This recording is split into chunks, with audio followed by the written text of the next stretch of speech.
好疼！年年，快躲起来！小黄，小黄，刚刚是你在跟我说话吗？对，没想到小主人你竟然突然能听懂我说话了。小主人，快逃吧！不要进我这祖母，她今晚要把你和你娘烧死在偏院。什么？这不可能！既然准备好了，今晚就动手吧。那楚燕芷，一个低贱的农妇，不过就是有点姿色，我儿怎么就看上她了？老夫人，您消消气，他们母子俩的好日子今晚就到头了。保证烧得连灰都不剩。等我儿打仗回来，就能安心求娶公主了，这才配得上我们齐家的门第。怎么样？现在相信了吧？再不走就真的来不及了。我信了，小黄，我现在去接我娘，你帮我找条小路，我要带我娘离开齐家，永远都不再回来。好，小主人，你对我有救命之恩，我一定帮你们逃出去。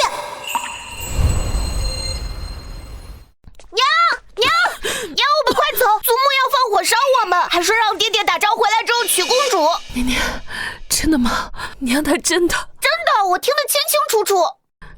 这一天，终究还是来了。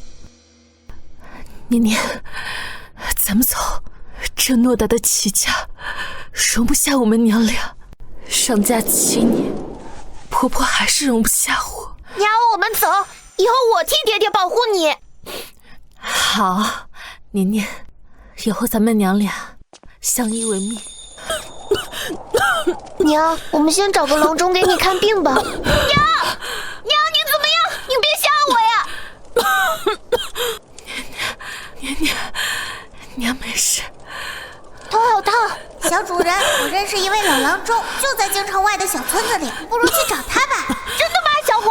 那太好了。跟我来。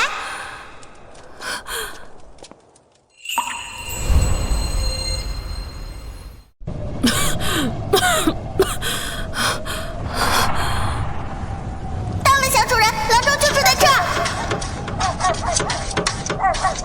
郎中伯伯，快开门！求您救救我娘！来了！郎中伯伯！啊，怎么这么烫？快进来！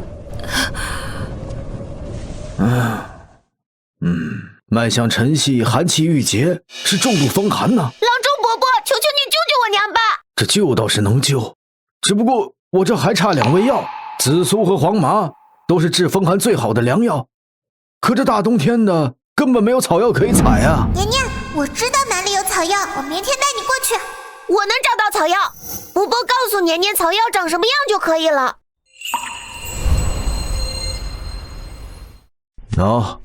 这就是你娘需要的草药。好，我记住了，明天一早我就去采。今晚我先用别的药治你娘的风寒。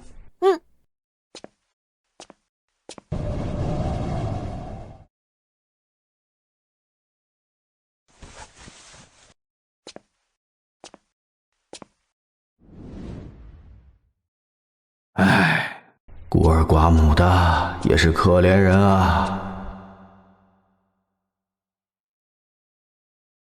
天亮了，娘，太好了，没那么烫了。娘，您等着，我现在就去采草药给您治病。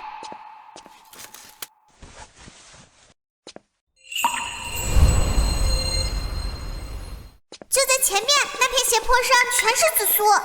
没错，就是这个。太好了，小黄，多亏有你，我才能在冬天找到草药。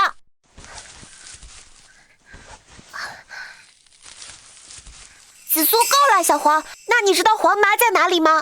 抱歉，这个我是真不知道。在冬天能找到这一种草药已经很不容易了。没有黄麻可怎么办？我能带你们找到黄麻。老虎，年年，你快跑！不用担心，我不吃人。我还是第一次见到能跟动物说话的人类。我没有恶意，只是想交个朋友。真的吗？走吧，我带你们去找黄麻。我相信你。年年不行啊，他可是老虎，太危险了。小黄，我必须采到黄麻，我娘还在等着我的药。老虎先生，我们走吧。那我也去，我陪着你，年年。就在那儿了，你看看是不是黄麻？太好了，真的是黄麻！谢谢你，老虎先生。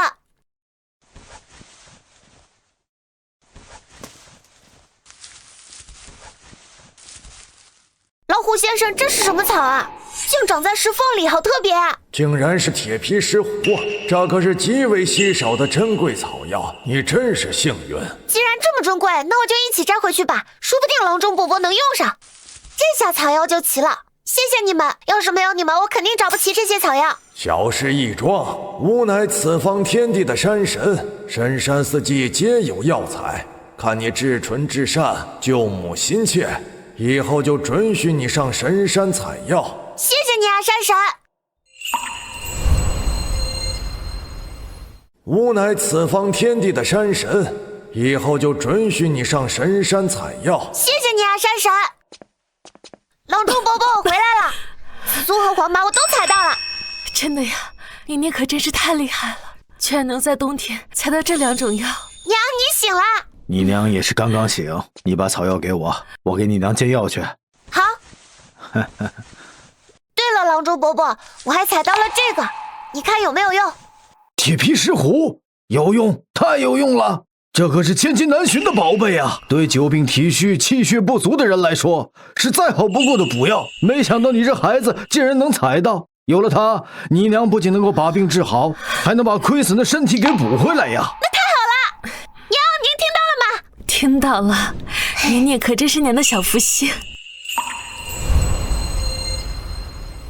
郎中在家吗？来了。郎中，我家小宝从前天开始发高热，然后身上起了好多的小红点儿，为什么都不吃？这可怎么办啊？莫急，发热起疹也可能是普通风疹或热毒。我先给你抓2副清热退烧、透疹解毒的药回去。你先煎了给他服下，若是不见好，我再去看。好，谢谢郎中。郎中，药喂下去了，可我儿子还是烧得滚烫，一点用都没有，可咋办呢？若是普通风疹热毒，吃了这药应该能缓解些才对，怎么会没用呢？哎呀，不得了！隔壁淮城听说出了痘疹，好多人病倒了。是啊，发热起红疹，严重的还咳血呢。郎中伯伯，你说小弟弟得的不会是痘疹吧？痘疹？我儿子怎么可能得痘疹？你不要在这里说话，咒我儿子！小年，你怎么能这样说话？我以前在书上看到过，听小弟弟的症状特别像痘疹初期。你这么小的年纪，竟然看过医书？不过，你说的这个症状确实说的有些道理。大嫂，你孩子的症状和痘疹初期确实很相似，不得不防啊！哎呀，这可怎么办呢？你可要救救我家孩子呀！别急，痘疹用药和风疹用药截然不同。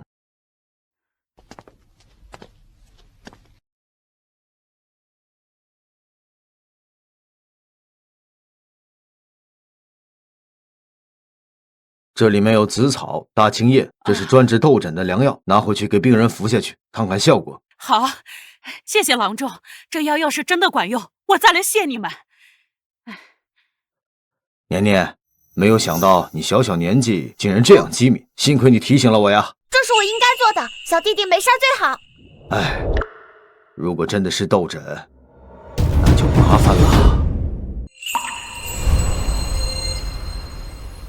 郎中，小恩人，神了，真神了！昨天你们后来给我加的那副药，回去我喂了孩子，今天早上起了好多了，连身上的红疹也没有新发的了。看来你家孩子得的确实是痘疹啊！小恩人，昨天大婶太急了，错怪你了。要不是因为你，我们家小宝，你真是我们全家的救命恩人呀！不用，小弟弟没事就好。大嫂，孩子见好是大幸，但切不可松懈。痘疹传染速度极强，昨天开的药，全家人都要喝。好，我一定照做。来，回去了。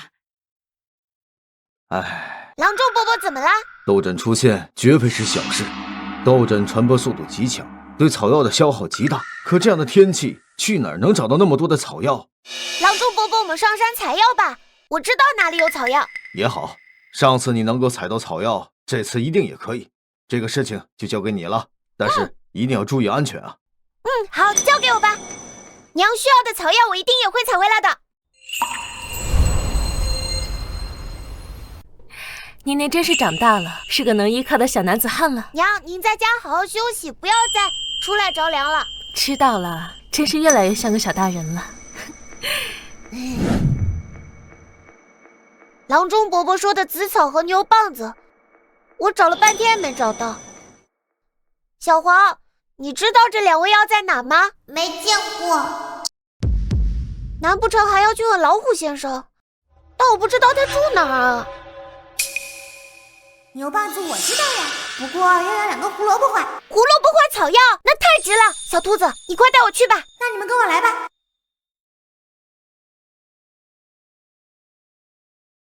就是这里啦，这些开着淡紫色小花里的黑色果实就是牛蒡子啦。这是什么？这是山药，又苦又涩，不好吃，你可不要挖它。这里还有山药，刚好挖回去给娘吃。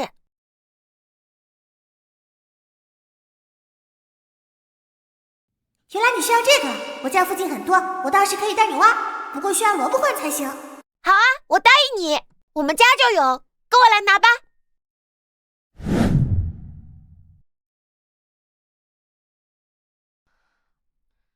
小兔子，你在这里等我一下，我去给你拿萝卜。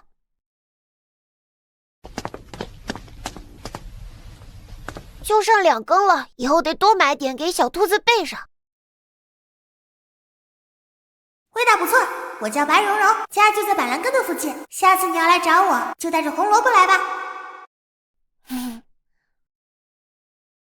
回来的还挺早啊。哎，这么多牛蒡子，收获真不小啊。是呀，郎中伯伯，还挖到了3根山药。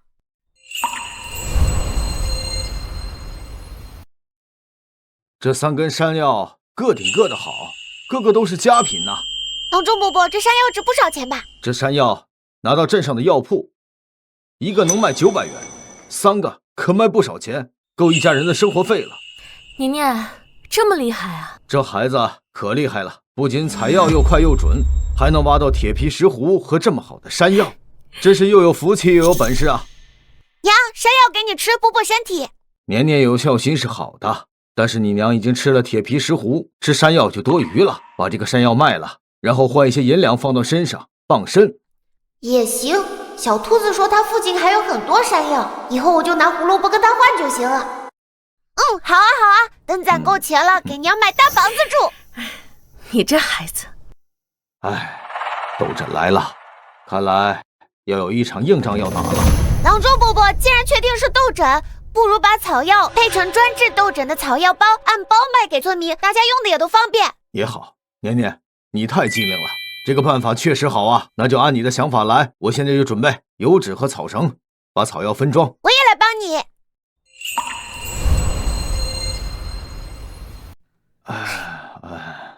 郎中伯伯，一共50包，你看够吗？足够了，明天一早咱们就去拿到村口卖，一包就定价30文，赚到的钱咱们俩对半分。专治斗疹草药包，30文一包，30文一包，现摘草药，药到病除。郎中，你看看我这胳膊上的小红点儿，是斗疹吗？我家老头昨天晚上开始发热，身上也长了小红点儿，会不会也是斗疹？大家不用担心，现在只是斗疹初期，只要用药及时，就没有关系的。给我来2包。好嘞，我先来1包。好。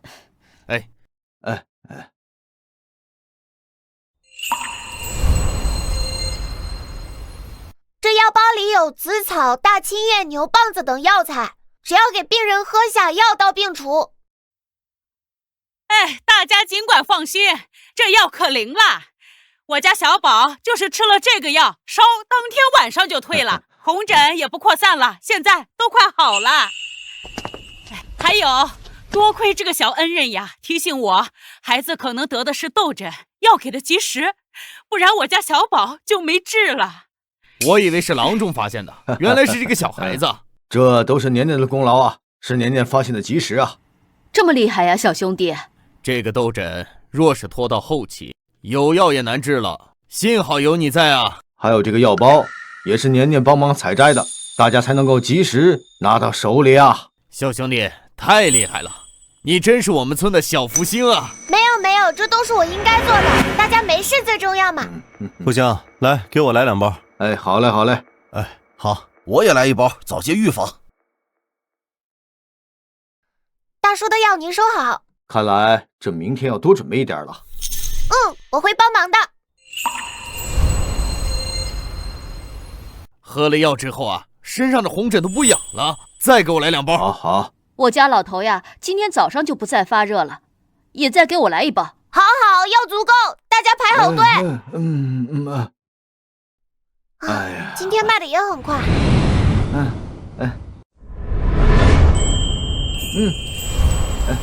今天竟然还有剩，看来我们快战胜痘疹了。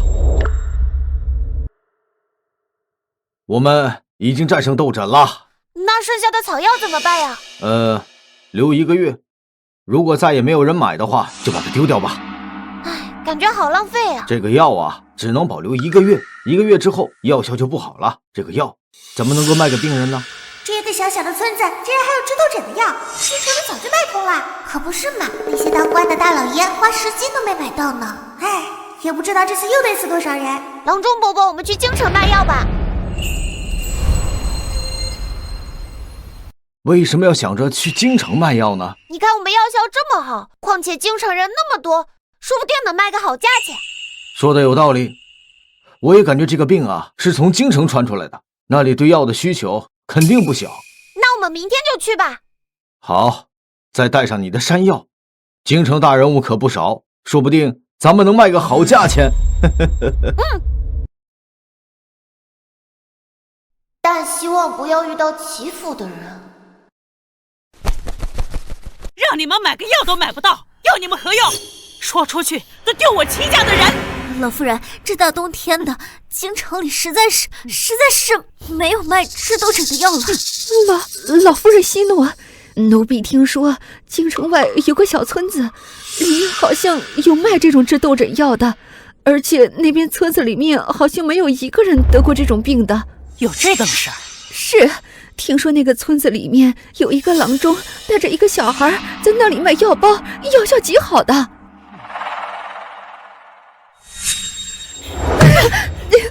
还不赶快去买？是想等着我也染上这该死的病吗？是，这就去。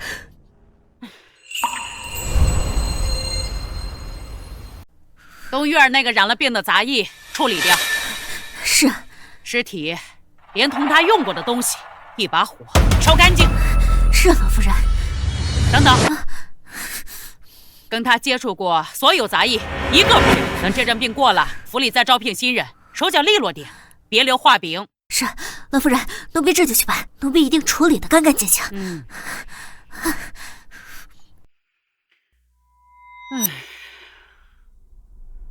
阿弥陀佛。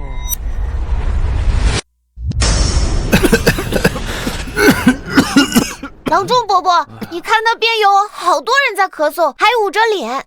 看来这京城的痘疹已经发展到中后期了，咱们找个空地赶紧摆好摊子。卖草药喽！专治痘疹的草药包，50文1包，家里有病人的赶紧过来看呐！老郎中，你这药包管用吗？现在镇上号称能治痘疹的方子可多了，别是糊弄人的吧？小兄弟，我这个草药疗效一用便知，我这个可是上等的1等1的好药材啊！叔叔，我们是从岗山村来的，前阵子也有人得痘疹，就是吃这个药包好的，现在村里已经没有人得痘疹了。岗山村竟是那个靠着草药防住了痘疹的村子，竟不是谣传？对，就是我们村，这药方真有用。我也听说了，是就这个药包吧？给我来2包。郎中小兄弟啊，给我拿2包，我跑遍了药铺，不是没货就是天价，孩子都等不起了呀。给我3包。我要3包。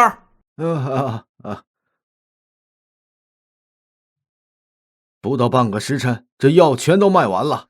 连钱都来不及找，有些人放了钱，拿着药包就跑，生怕买不到一样。在这里1天卖的钱，比在村里3天赚的还多。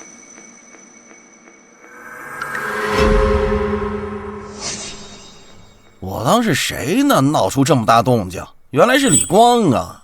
嗨，李光呀，李光，我说你脑子是真不灵光。这牛棒子都120万，你这草药里呢？牛棒子、紫草、大青叶3个捆起来，也才卖50文钱。哎呀，你可真是不会做生意，白瞎这么好的药材。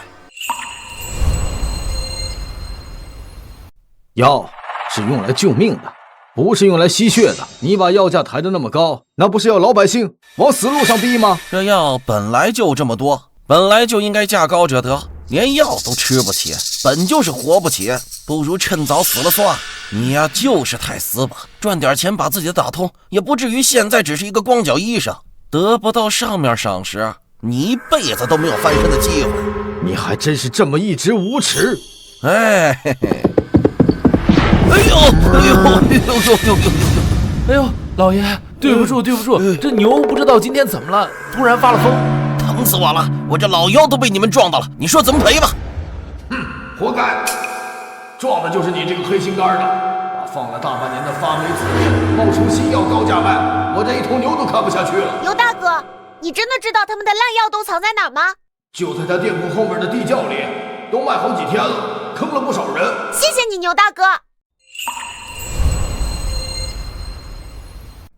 老爷呀，我真不是故意的。都说这牛脾气，牛脾气，发起疯来我也拦不住啊。这还赖上我了，反了，我要报官！王掌柜，我看该报官的是你，你用烂药冒充好药，坑害百姓。我现在就去报官，把你这个坏人抓进大牢。你这个混小子，你胡说八道！你就是看我生意好，故意污蔑造谣。谁造谣？你要是心里没鬼，就让我们去你店铺的后院里查查。查？凭什么查我店铺？我看你就是故意想讹我。哎呀，哎呦，是哪个不长眼的呀？撞着我了！马刚才受惊了，有没有受伤？原来是太守大人的爱马。无妨，我这腰啊都被你的马给撞好了。没有受伤便好。本官刚才听有人举报说你王家店铺以次充好，哄抬药价，可有此事？没有，都是这小孩胡说的。没有瞎说，就在你药铺的地窖里。你方才还说我们没资格查呢。哦，那本官有资格吗？大人，您冤枉呀！都是这小孩胡编乱造的。冤枉？哎，本官昨日差小厮去你店铺中买了3两紫叶，今早服用后便腹泻不止。你说你的药没有问题？药都是良性的，吃了拉肚子是有可能的，我的药绝没问题。王掌柜，你口口声声说没有问题，那可否让本官带人去你部后院的地窖里查上一查？地窖里都是些药材，没什么可查的。王掌柜心虚了。没有，太守大人要查，那小人带路便是。那便走吧。哎呀，走，我们也去看看去。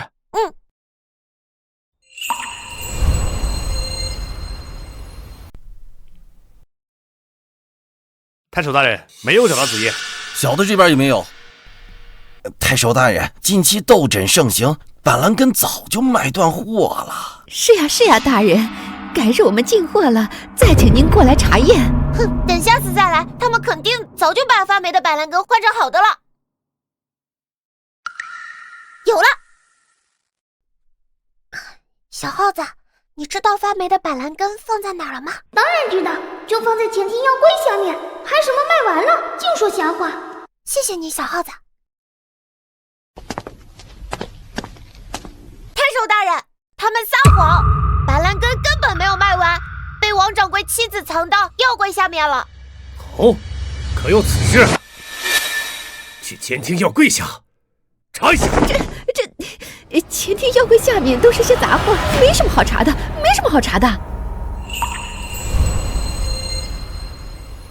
怎么了？这是心虚了吗？没有。禀太守大人，找到了，这一带全是发霉腐烂的。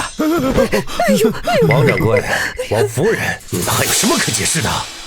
太守大人，冤枉！这药材是前段时间地窖漏水，湿气太重才发霉的，我们还没来得及清出去，绝对不是我故意卖烂药材呀！对，大人明察，地窖漏水了，我们也赔了很多呀！还敢撒谎！地窖漏水，只淹了板蓝根是吗？这分明是以次充好，欺骗百姓，不必多言。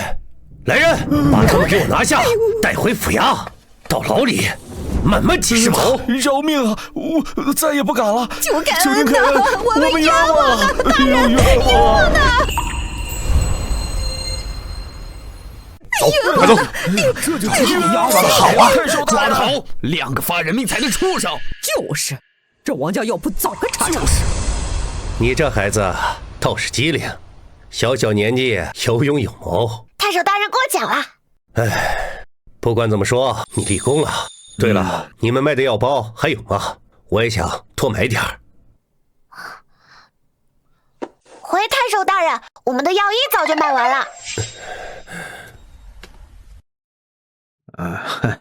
咦，你这山药从哪儿得的？一看就是上品，可卖否？这山药是我们从后山挖的，本来打算今天卖掉的，还没来得及卖呢。这山药啊，确实好。这样吧，这3根啊，我都买了，给你6两银子，怎么样？好，谢太守大人。来，谢谢太守大人。不多，这么好的山药值这个价。以后啊，你要再有这么好的山药，都送给我，我全部都买。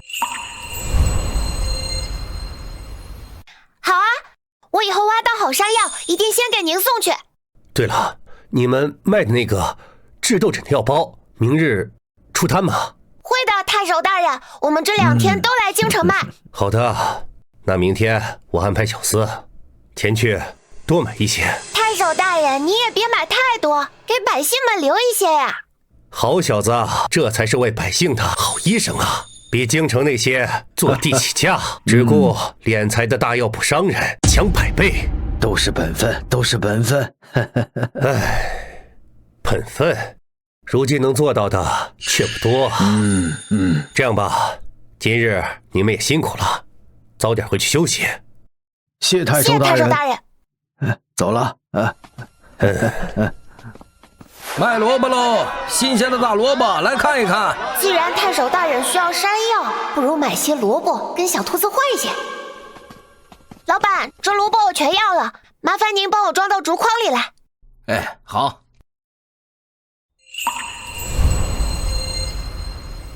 来。哎，年年，你要这么多萝卜干什么？我要拿来送朋友。哎呀，真是越来越搞不懂你们这些小孩子了，送礼物竟然送萝卜。走了，回家。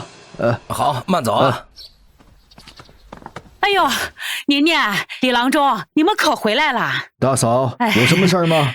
今天下午村口来了个人，穿着啊，那一看就是大户人家的，还坐马车呢。他们指名道姓的说要找你们，说是要买药。找我们买药？对呀，那个人说自己是从祈福来的，专门来买治痘疹的药包。哎呦，那口气大的哟，说钱不是问题，只要药好，300两银子都出得起。祈福，该不会是那个定北齐老将军的府上吧？哎呦，那可是个了不得的人家。大娘，那您是怎么跟他说的？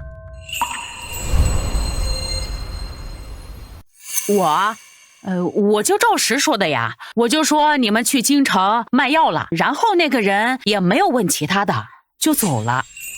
我知道了，大娘，谢谢您。哎呦，这算什么事儿？谢什么？我就是在这碰上你们，跟你们说一声。好，行了，没啥事儿，我回家做饭了。年年，我记得你应该姓齐，对不对？那刚才那大嫂说的祈福和你有关系吧？郎中伯伯，你能不能替我保密？等我娘病好了，我们就一起搬出去。我一定会替你保密的，何况你帮了我那么多忙。我这个房子你想住到什么时候就住到什么时候。好，谢谢伯伯。走吧，别关了！啊，快！别关了！念念，郎中，别动，别关了！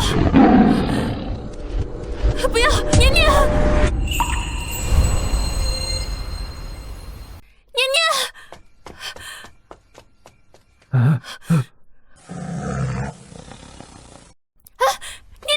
念念，老虎先生，你怎么来了？我来找你啊，小不点儿。念念，你在跟他说话？这是怎么回事？娘，伯伯，你们别怕，老虎先生是我的朋友，不会伤害我们的。朋友，念念，那可是老虎。是真的，娘。那天我在祖母门口摔了一跤，就突然能听懂动物们说话了，所以我和他们就成了朋友。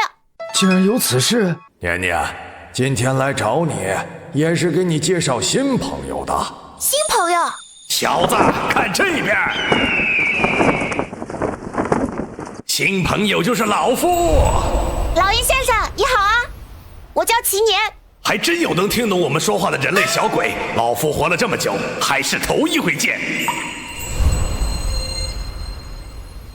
那我们现在是朋友了，老鹰先生。有趣，既然有缘，便送你个小礼物。这种子叫玉米，是我从很远的大陆那边带回来的，好结果，吃着香，产量高。你把它种出来，不愁卖不上钱。谢谢你，老鹰先生，我一定会把它给好好种出来的。好好种，我还会再来看的。老虎，走了，我也会常来看你的，念念，你没事吧？原来真的有能跟动物对话的能力。年年，你这个本事太了不得了。念念，刚才那老鹰给了你什么呀？说是一种叫玉米的种子，好结果，吃着香，产量高，让我们试种一下。哦，竟然有这种作物。那如老鹰所说，那几粒种子就能改变我们整个小村子了。那咱们明年就试一试。娘，现在就能种，不过得种在后山脚下，不然会冻死的。山神会保佑他的。好，听我们年年的，年年本事大。对了，我还要去找一下兔子朋友，把萝卜给他。行。哦，哈哈哈哈！我说你为什么买这么多萝卜？好，去吧。去吧。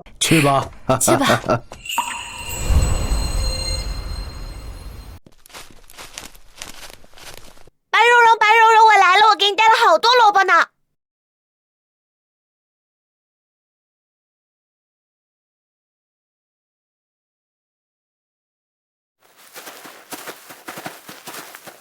年年，我在这儿。哇塞，这么多萝卜都是给我的吗？对，全都是新鲜的大萝卜，特意给你买的。哇，好甜啊，比上次的还要好吃。谢谢你的胡萝卜，我现在带你去挖山药，有好大一片呢。那太好了，走吧，跟我来。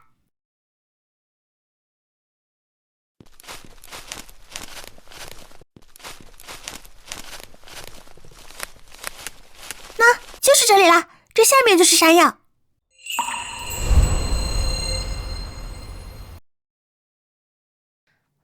真的是山药，太好了！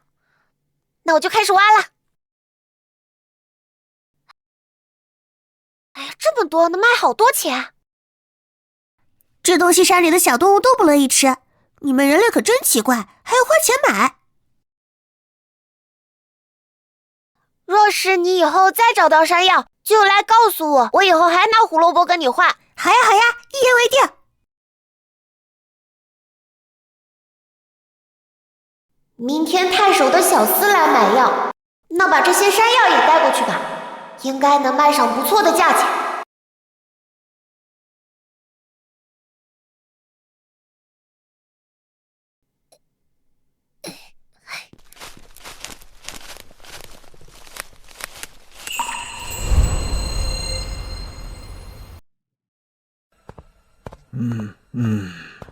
李郎中，小兄弟，太守大人让我来买药，还要多买几包。药包都准备好了，在这儿呢。限购6包，那就给我来上6包。好的，给您6包。哎，对了，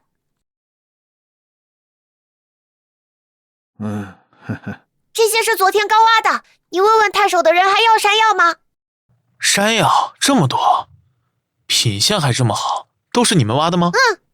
先给我来上2根，我带回去给太守大人瞧瞧。好的，谢谢你。那我先回去了，山药的事明天再说。嗯。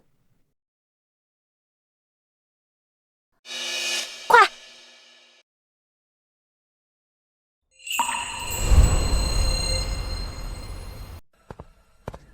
还有多少药？我全部要了。啊，这位客人，每个人限购6包。100两够不够？全部给我。哎，这个不是钱不钱的事儿，这个药是拿来救命的，希望有更多人能够用到这个药，所以说按规矩，每个人只能购买6包。你知道我是谁吗？我可是齐府的人，府里的大人物出了事儿，你们担待得起吗？刚才太守大人家的小厮来买，也只买了6包。有你什么事儿啊？小屁孩，拖什么嘴？咦，你这小孩大白天裹着脸干什么？这京城这个痘疹传染的厉害，这个小孩怕传染，裹上这布安全一些。小孩，你叫什么名字？他肯定是瞧我眼熟，绝对不能说实话。我叫楚年。楚年？啊，李楚年，他是我的小孙子，小名叫楚年。小孩，等你知道自己的名字再出来卖药。行吧行吧，6包就6包，赶紧拿来，最好你们明天还在这里摆摊儿。明天还会来的。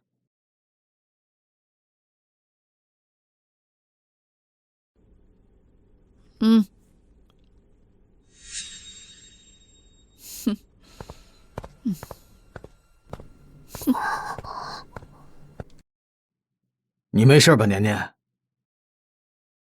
不，我没事。那你明天还来不来啊？来，药得卖，山药也得卖。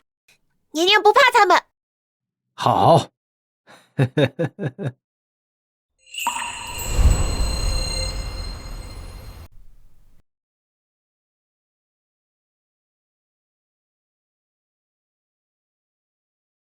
你们是来买药的吗？今天的药包刚摆好。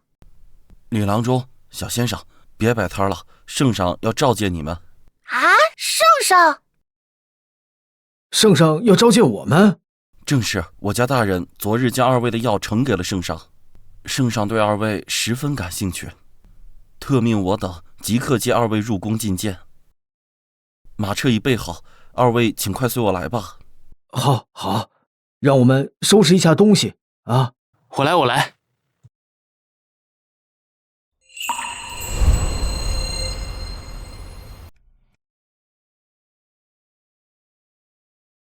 草民参见皇上。平身吧。谢皇上。谢皇上。赐座。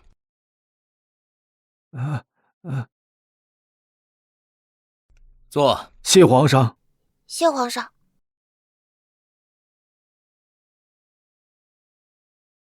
昨日太守呈上的药包，朕看了，配伍得当，药材新鲜，还分装成包。此法是谁想出来的？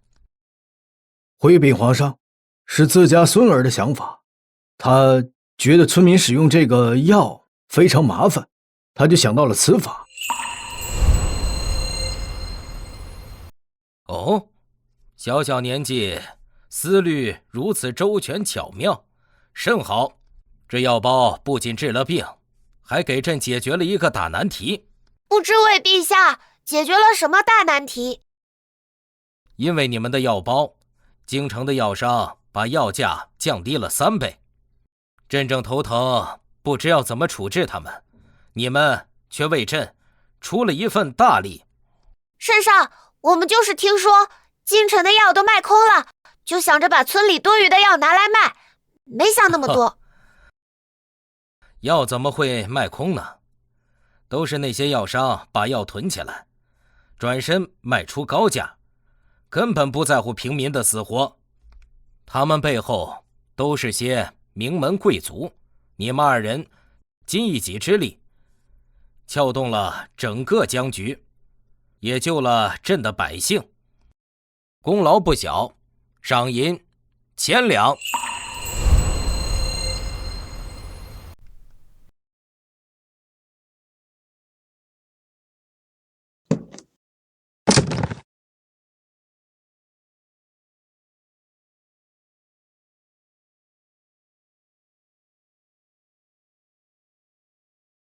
谢皇上隆恩，吾皇万岁万岁万万岁！平身。谢皇上。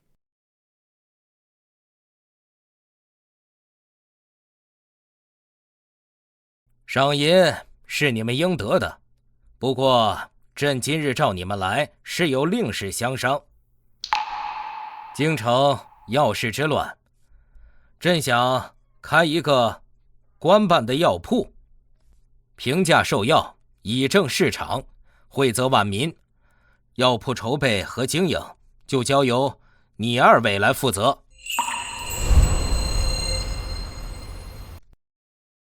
陛下，草民不过是一介村野郎中，知识浅薄，何德何能够担此重任？只怕李光不必过谦，你的本事朕知道。你曾经师出太医院，这个本领还是有的。父皇，抛开李光不说，这一个小孩又怎么能胜任呢？好疼，我被蛇咬了啊，好疼！瑞丰今日怎么如此狂躁？陛下恕罪，奴才这就把他带走。且慢，别过去！他狂叫是疼的，他被蛇咬了，现在不能贸然靠近，可能会被蛇袭击。蛇？御花园里何来的蛇呀？陛下请看，他后腿不敢用力，还对着草丛一直狂叫，肯定是被蛇咬了。有道理。蛇怕雄黄，取雄黄粉来，在周围的草丛石缝里撒满雄黄粉，就能把蛇给逼出来。快去取雄黄粉！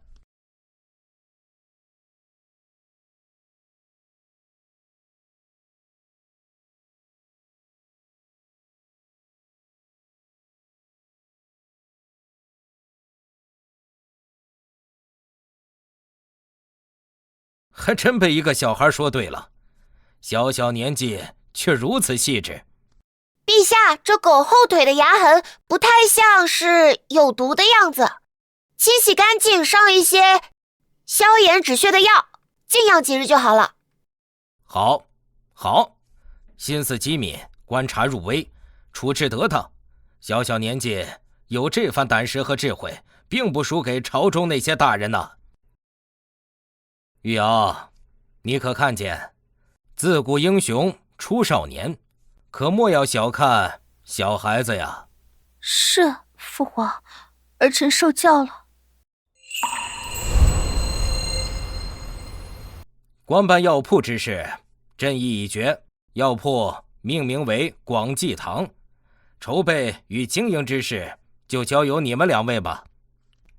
你们放心，钱由朕出，太医院也会全力协助你们。至于京城的药商，有朕在身后，他们也不敢多为难你们。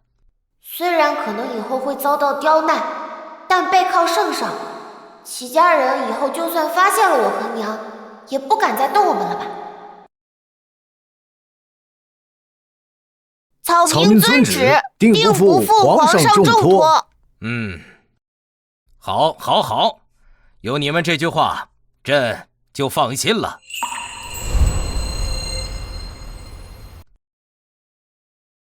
尝尝御膳房的手艺，你们也累了。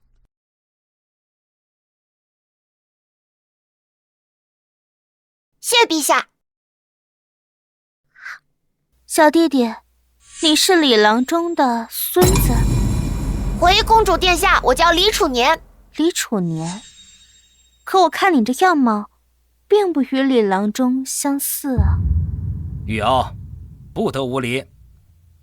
公主慧眼，年年的长相确实随母亲多一些。原来如此，是我唐突了。罢了，你们回去着手准备吧。1个月后，我要在京城看到第1家广济堂。草民遵旨。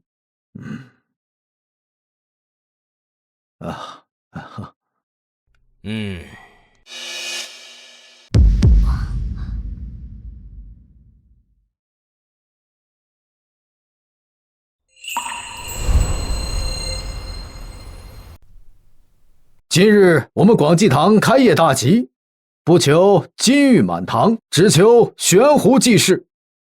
请大家进店选购。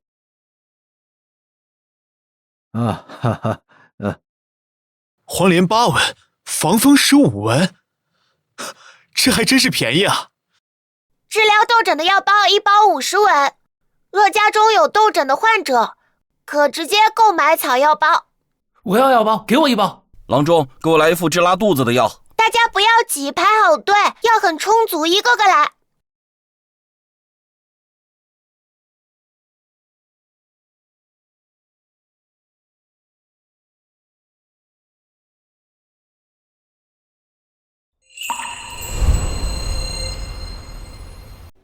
钱老板，你看看，这广济堂一开，把咱们的活路都给断了呀！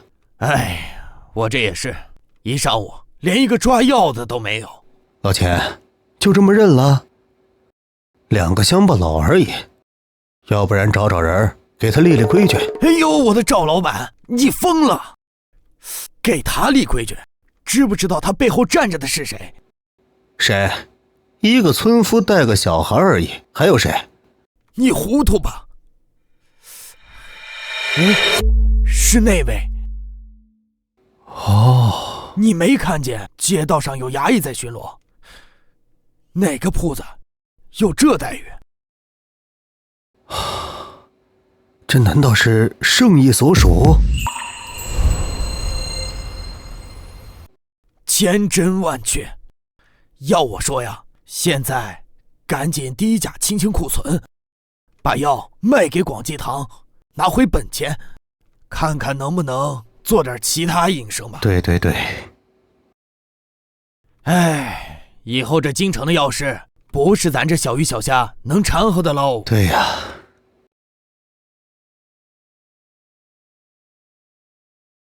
李郎中，李小友，开业大吉，生意兴隆啊！太守大人，您怎么来了？快请进。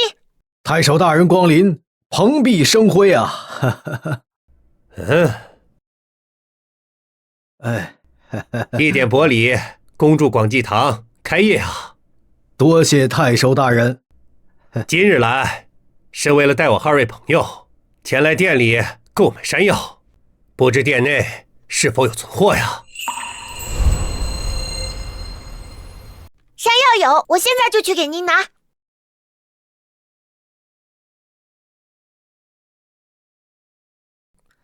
太守大人，您看这些行吗？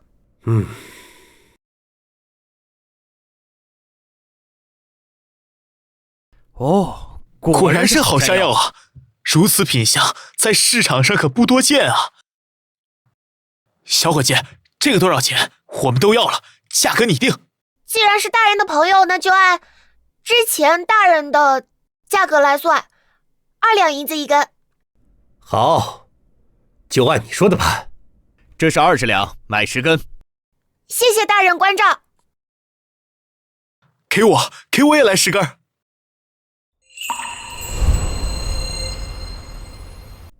这是20两，买10根。谢谢大人关照。给我也来10根。小友，我们就先回去了。好，我送各位大人。哎呦，还活着？怎么还活着？哎呦，老夫人，快去告诉老夫人！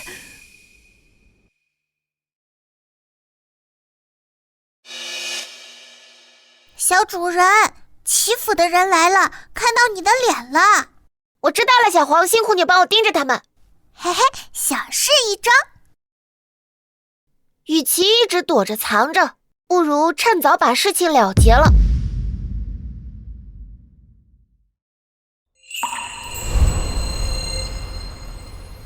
什么？那个小杂种居然没死！我就说那场火蹊跷，怎么可能连一具焦尸、一块骨头都没找到？这就是你给我保证的万无一失？那两个贱人竟然逃了，还让他们在天子脚下开启了药铺，风光起来了。老夫人息怒，老夫人息怒呀！都是奴婢办事不力，奴婢该死。老夫人，求你给奴婢一次机会，奴婢一定去杀了他们。废物！你可知道广济堂背后站着的是谁？是圣上，是皇上亲自下旨让他们开的。你想害死我吗？现在全京城的人都知道他们得了圣眷，我们现在动手，岂不是自寻死路吗？奴婢不敢，奴婢不敢，老夫人。罢了，现在硬来是行不通了。算那两个贱人命大。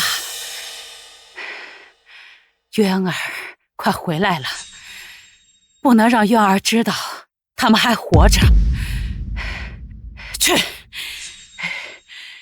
去给我找到楚胭脂那个贱人，想办法让他签下和离书，逼他离开齐家，与渊儿再无瓜葛。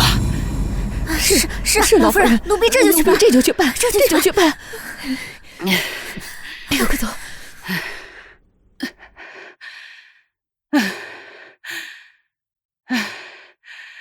渊儿的妻子必须是公主，必须是公主。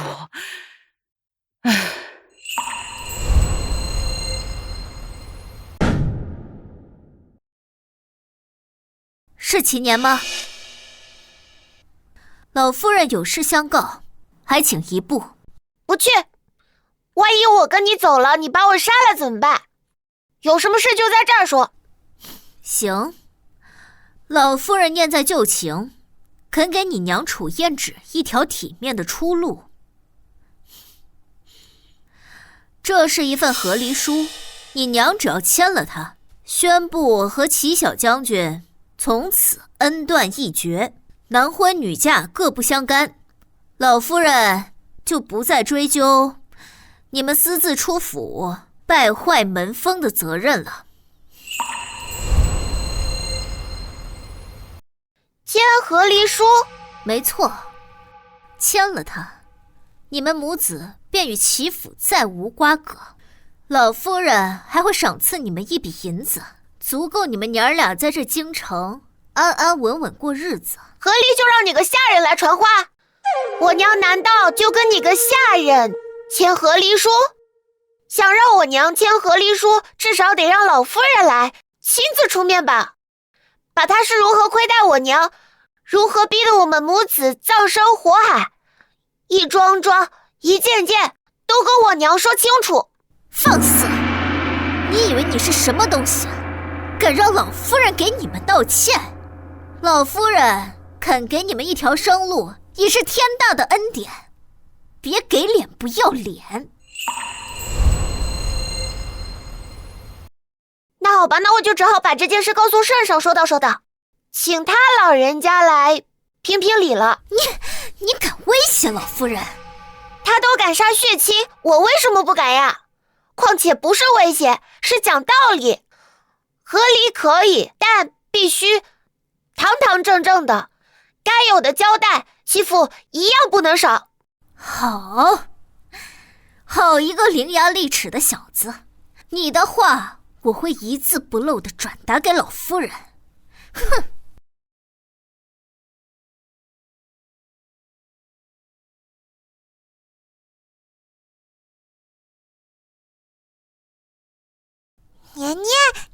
厉害，居然把那个坏女人骂走了。这坏女人坏死了，再欺负还说要除掉你们呢。对，我也听到了。年年，欺负的都不是好人，你可要小心。我没事，谢谢你们。小黄啾啾喳喳，还要继续麻烦你们了，帮我盯紧祈福的人，特别是老夫人和她身边的人。有什么消息你们要立刻来告诉我哦。包在我身上，我一定把祈福盯得死死的，保证什么消息都逃不过我们的耳朵。好，谢谢你们，下次还请你们吃好吃的哦。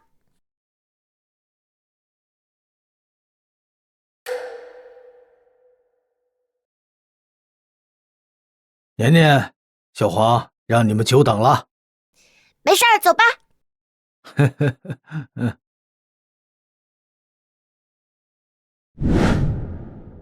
年年，李郎中忙着呢，快来。娘，你怎么来啦？这玉米长成了，带来给你们尝尝，也让大家伙品鉴品鉴。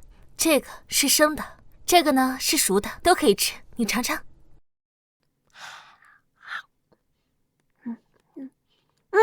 真好吃，又香又甜，真好吃。和我们平常吃的素米、熟米根本不一样。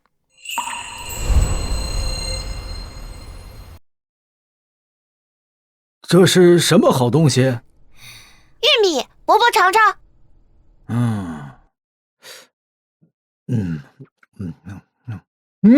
口感饱满，自带香甜。看来这个老鹰给的种子还真是好东西啊！来，都别忙活了，快，大家伙都来尝尝这个东西啊，叫玉米，都来尝尝味道怎么样？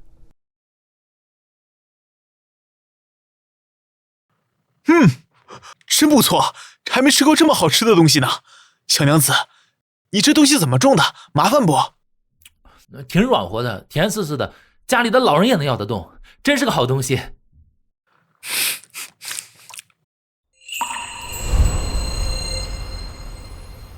娘，这东西好重吗？不麻烦吧？好重，比咱们种那些蔬菜啊麻烦不到哪儿去。而且啊，我之前还在发愁这个玉米种子的问题，结果你们猜怎么着？有一次啊，突然这个种子掉地上了，结果没几天，它居然发芽了，长出了新的玉米苗子。此话当真？这个玉米本身就是种子？千真万确。而且啊，我已经把这玉米分给了村里的几户人家，让他们试种，估摸着再过个2-3个月，就可以收获一批新的玉米了。娘，你说的是真的吗？这玉米可以自己留种，年年种，年年收。对，而且啊，它不挑地，还长得快。我看呀，比咱们种的大多数粮食都强了不少呢。了不得呀，这可真是了不得呀！这个，若真如燕直所说，玉米一旦推广开来，一定成为粮食市场的新宠，说不定也能够解决这个饥荒问题啊！自己就能留种，那以后岂不是买一次就不用再买了？这可听着是桩好生意啊！小娘子，你看能不能卖我一根生玉米，我出10文钱。15？楚娘子，小公子，老夫人醉香楼天字号雅间有请，请楚娘子、小公子前往一叙。好，有些事情也是时候说清楚了。走吧，走吧。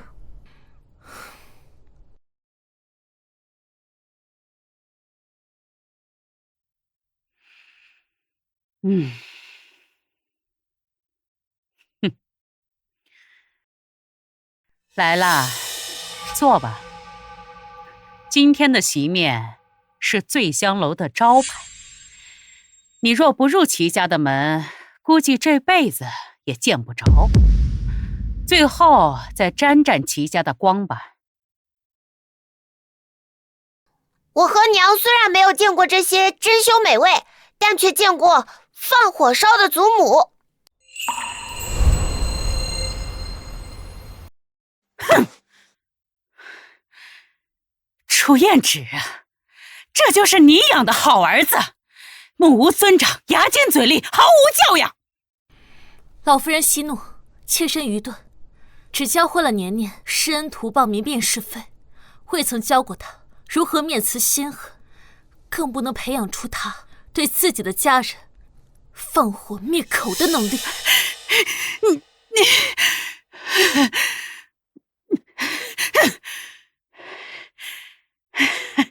好，我不与你们做口舌之争。今日叫你们来，是来做个了断的。今日叫你们来，是来做个了断的。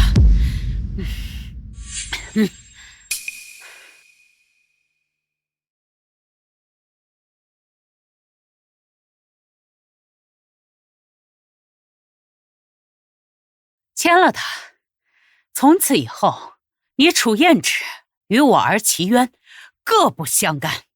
我再给你们100两银子，足够你们安稳的生活了。签了，拿了钱，永远别再出现在齐家人面前。银两我们不许。200两。你说什么？我说200两，有钱不要是王八。你也不想您做的那些事传到圣上耳边吧？小畜生，竟敢威胁我！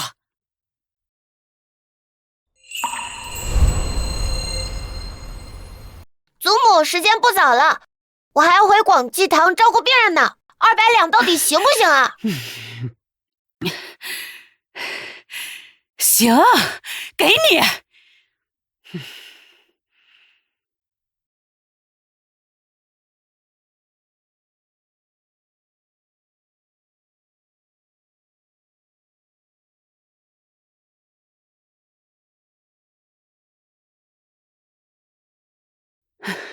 拿了你的卖身钱，滚！从今往后，办好你的李楚年。若是让我再知道你们在外面胡言乱语，祖母放心，我们和齐府从此陌路。年年，我们走。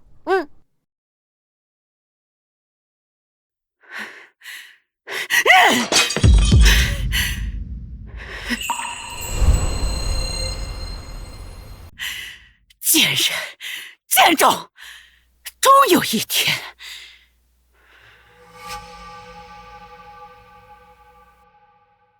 哟，何事让齐老夫人如此动怒？老身叩见公主殿下，一些家事污了公主的眼，老夫人不必多礼，也无需解释。没想到老夫人如此心善。可老夫人善良遇见贱骨头，只会让他们蹬鼻子上脸。那依公主的意思是，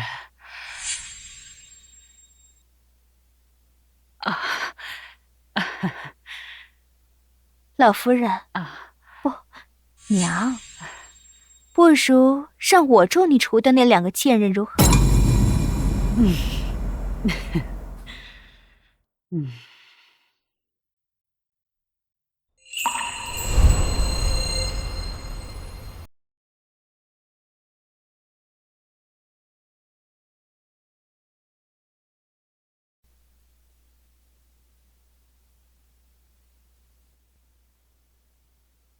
齐安，你只能是我的，任何挡路的人都该被清理干净。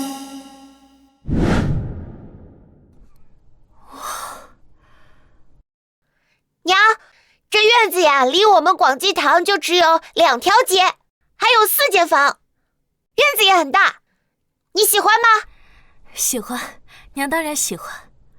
年年，这院子可真好，娘从来没想过，咱们2个还能有这样好的住处。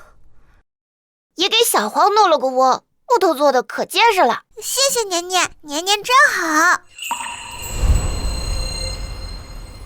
谢谢年年，年年真好。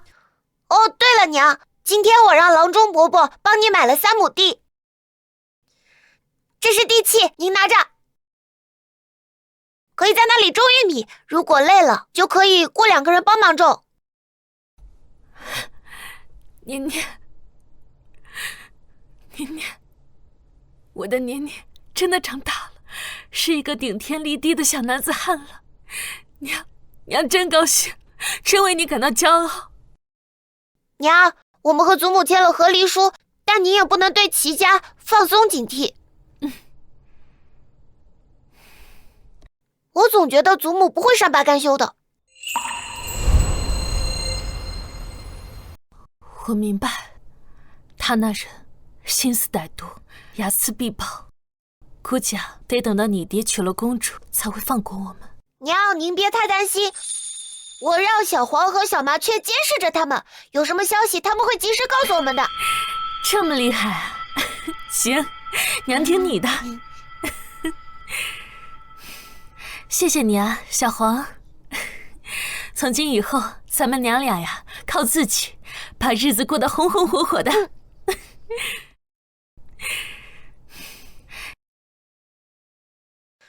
娘，咱们一定会过得好好的。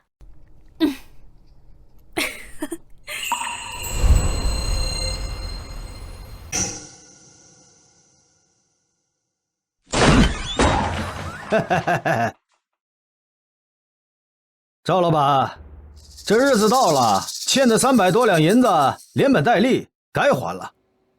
几位爷行行好，行行好，再宽限我几天。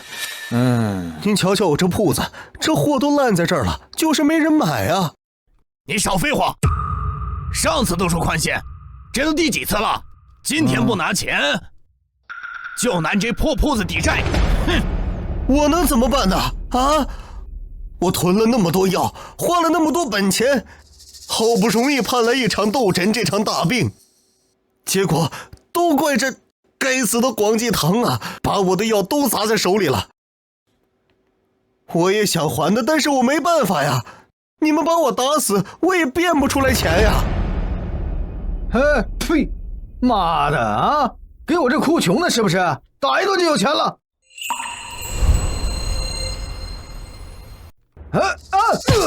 妈的，谁打的老子？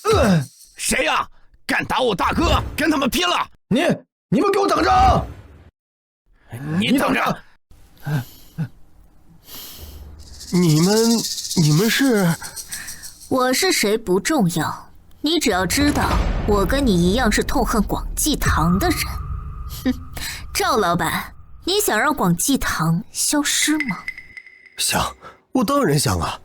可是咱平民百姓怎么能跟天家斗啊？这小人方才不知大人身份，多有得罪，大人有何吩咐，小人一定照办。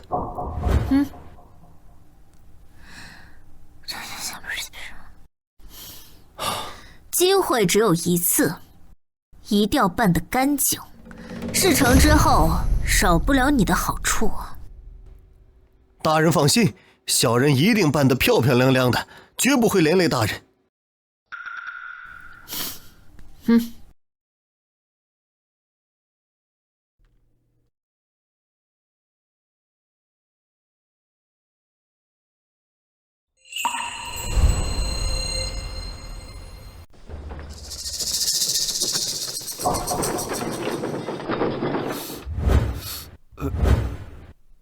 哎呀，糟了！完了！这运往广济堂的货全洒了，这尾款还没付呢，搞砸了！我这怎么给广济堂交代呀？哎呦！嚯，这药烂成这样，还能吃吗？他刚才说这是要运到广济堂的货，难道这批烂药是广济堂要卖的？怪不得。我说呢，这广济堂最近给咱们卖那种烂草药熬成的水，还说是为了造福百姓，合着是用这烂叶子熬出来的草水。亏我们这么相信他，竟然拿这种烂药糊弄人。找他们去，找广济堂的人出来给个说法。李小哥，李郎中，你来看看，这车夫说这烂药是给你们广济堂送的。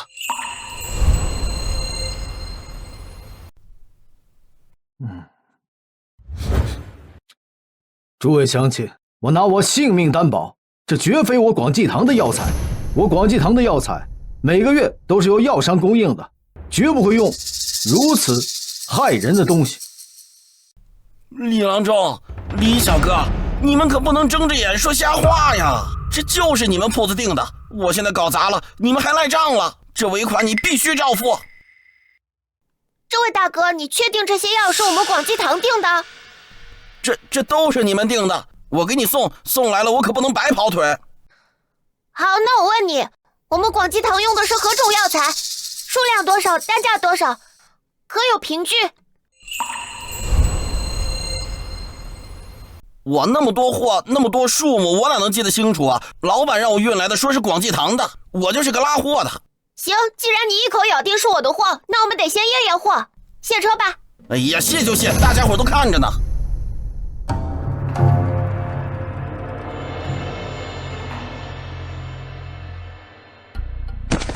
哎，这包下面怎么会有张纸呢？坏了，这单子怎么在这儿？今收到赵氏药铺预付定金50两，订购如下药材：紫叶200斤，陈皮150斤，黄芪100斤，合计款项落款赵记药铺赵有才。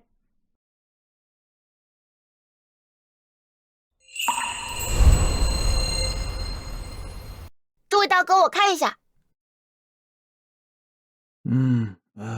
你说这批烂货是我们广济堂订的，可这上面写的分明是赵记药铺呀，而且还专门跑到我们广济堂门口摔了这么一大跤，你要不要给我解释解释，这到底怎么回事啊？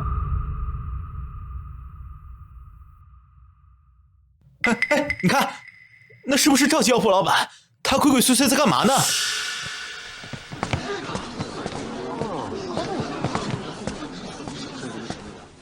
赵老板，你是不是需要去衙门走一趟啊？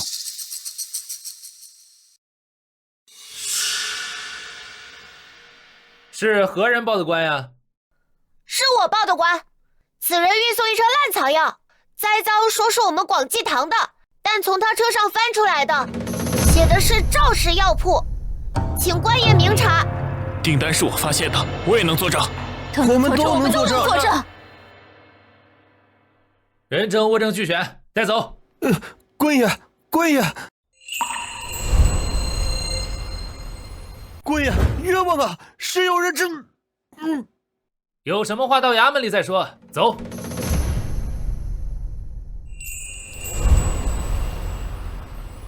今天多亏了你们啊！没想到公主竟然和齐家联手了，还用了这么阴险的招数。年年不用谢，是我们应该做的。还要谢谢小辉，趁他们装车，把那张单子塞进了夹层里。要是真让他们得逞，怕是要完了。小意思，这想害年年没门。不好啦，年年，那个车夫和他老板吃一顿饭被毒死了。什么？这是被灭口了，死无对证。公主这是急了，他们接下来肯定会更加的不择手段。年年别担心，有我们盯着呢。我还找了其他伙伴帮忙，有不好的消息一定第一时间通知你。对呀，年年，你别担心。希望不要再出什么幺蛾子了吧。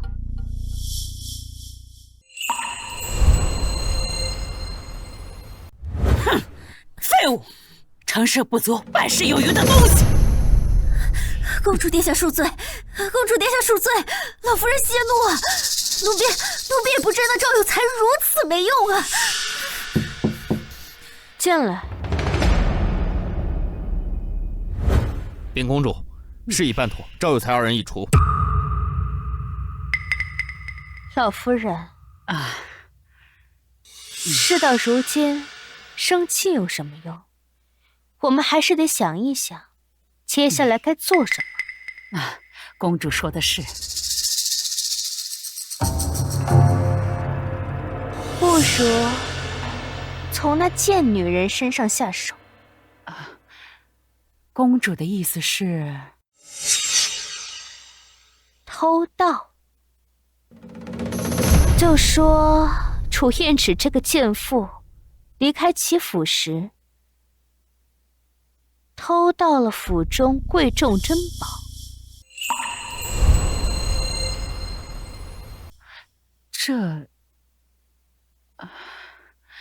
这口说无凭啊，公主。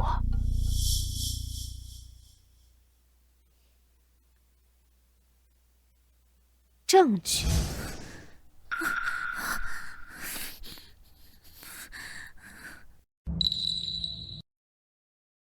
证据现场做就是。我这侍卫身手矫健啊，今夜便让他潜入那贱人的房内，将这包东西放在他床底，待到第二日，老夫人便可光明正大的带官兵去他院子里搜查。到时神赃并获，证据确凿，众目睽睽之下，他还敢狡辩不成？好主意，真是好主意。公主殿下，还是公主殿下思虑周全。嘿。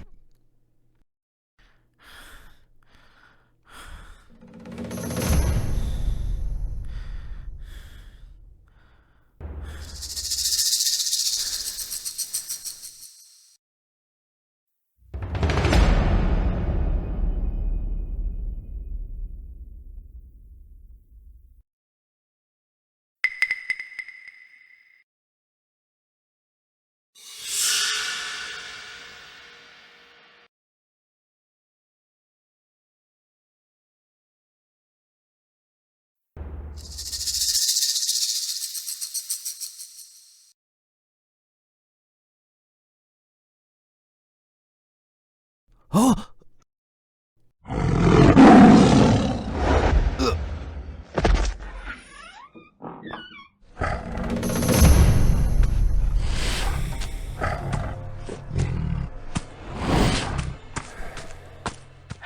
太守大人，您可要为老身做主啊！我家传的翡翠镯子被楚燕芷那贱人偷走了，她不满签了和离书，偷到我齐家财物。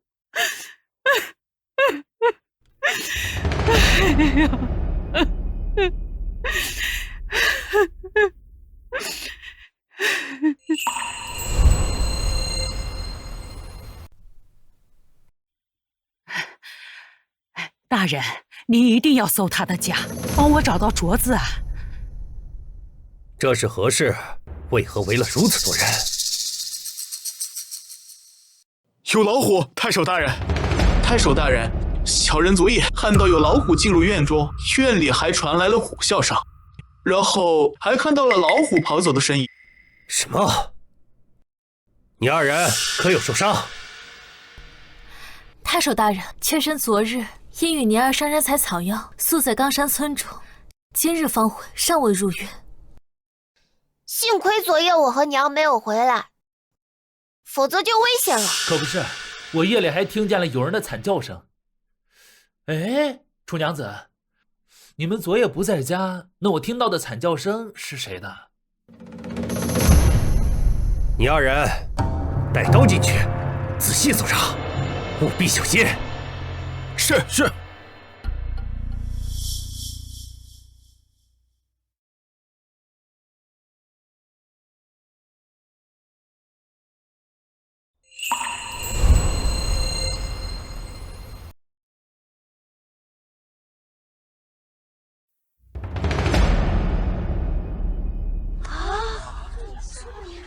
禀大人，院内并无发现猛兽，但是在主卧发现一具黑衣男子尸体，似是被猛虎袭击而死。竟然真的有老虎！怎么每次都要出些意外？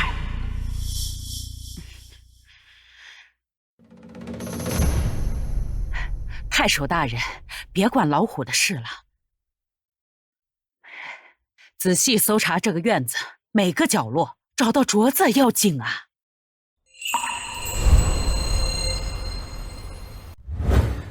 老夫人，眼下出了人命，又是猛兽伤人，此事非同小可。您镯子的事，稍后再议。大人，人命自是大事，可是盗窃御赐之物也是重罪，更何况这可是我齐家的传家宝啊！太守大人，既然老夫人怀疑，那便搜吧。搜过之后，也好还我一个清白。娘，无妨，身正不怕影子斜。也罢，来人，搜院。遵命。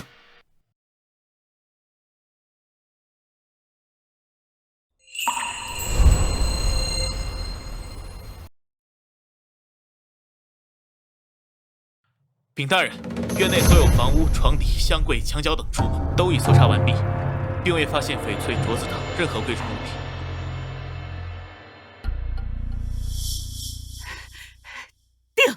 定是被这个小偷偷走了。看他这身装扮，一看就是贼人，说不定就是他潜入院中，偷走了那镯子，结果被虎所杀。大人，快搜搜这个贼人！检查尸体。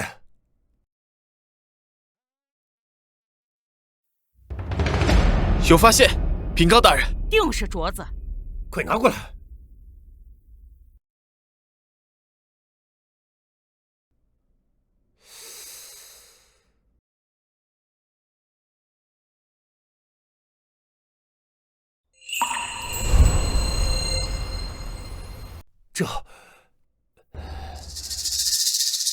这是公主的贴身令牌，此人并非寻常贼人，是公主府侍卫。公主的侍卫，她半夜来楚娘子的院楼干什么？还穿着夜行衣。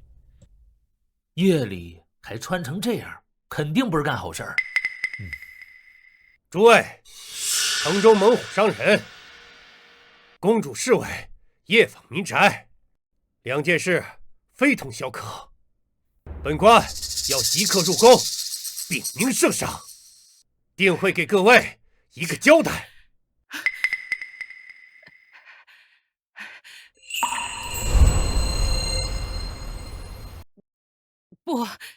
不用了，太守大人。老身忽然想起，那镯子许是我放在哪个角落忘记了。此事不必再查，不必惊动圣上。这就不搜了？刚才不还说是传家宝呢？非要搜吗？就是。嗨，看到一牵扯到公主就怕了呗。这老太太心里啊，肯定有鬼。老夫人，诧异，你的镯子要查，侍卫的事也要查，这关乎着京城的治安。大人，我不必多言，将尸体妥善安置。你二人随我即刻入宫。是。完了，这下完了。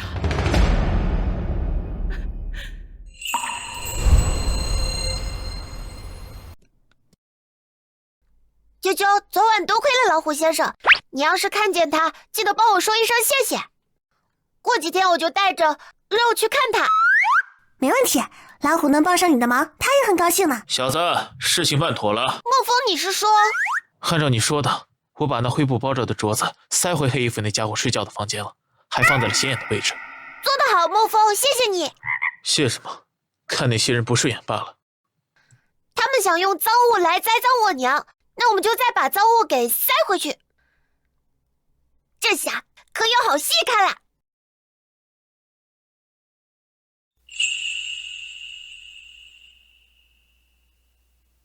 儿臣参见父王，不知父王召见儿臣前来所谓何事？你过来看看，这是什么？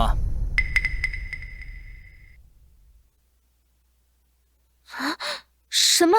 他怎么会在这里？是啊，朕也想知道，朕送给你16岁的生辰礼为什么会出现在一个侍卫的房间，又怎么忽然会变成齐老夫人口中的失窃的传家宝？父王，不是这样的，我可以解释，事情不是这样的。朕不想听你说。一个未出阁的公主，贴身之物，竟会出现在一个外人的手中，这要是传出去，足够我皇家颜面扫地。幸好那个侍卫死了。什么？怎么会死了呢？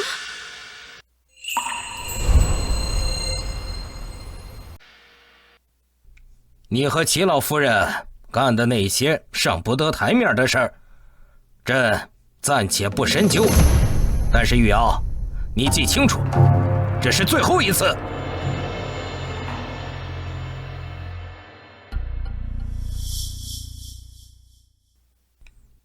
今天下午，齐渊就抵京了。什么？不是说还是半月吗？朕接到急报，齐渊思念妻儿心切，把后续事情都交给副将处理，自己则日夜兼程，马不停蹄地赶了回来。所以，你就彻底死了心嫁给齐渊的事情，你的婚事，朕自有安排。在你出嫁之前，不得踏出宫门半步。父皇，您不能这样对我，我是您的女儿啊，父皇。来人，把公主带走，严加看管。奴才遵旨。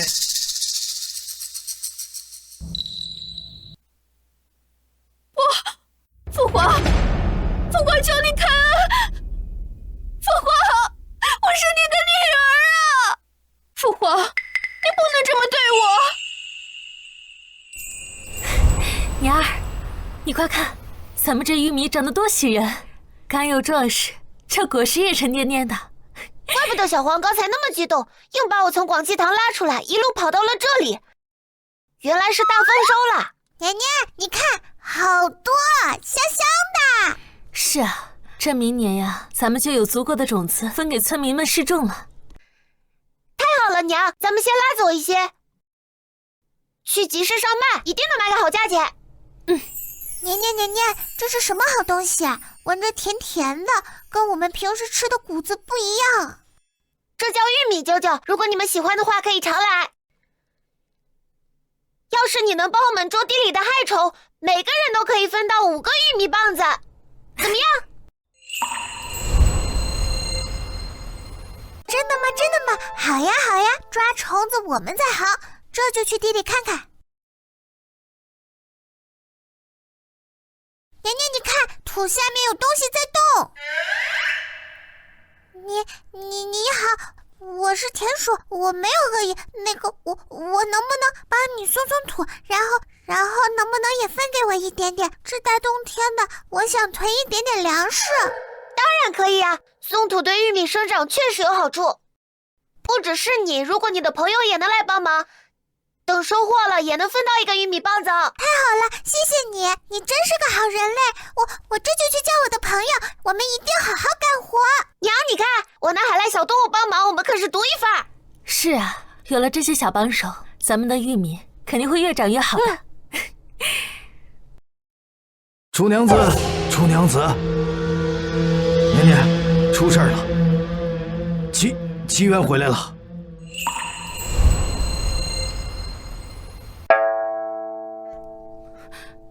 什么？怎么会这么快？这不是刚打胜仗的消息刚传出来吗？我也不知道啊。认识的一族说，看见齐小将军骑着马飞一样的冲进皇宫了，这会儿应该给皇上再汇报军情了。娘，皇上肯定知道我们的身份了，他会不会直接告诉爹我们在哪儿？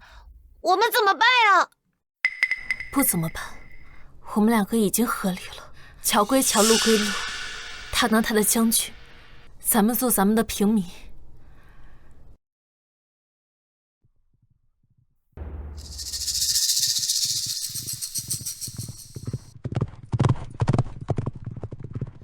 驾！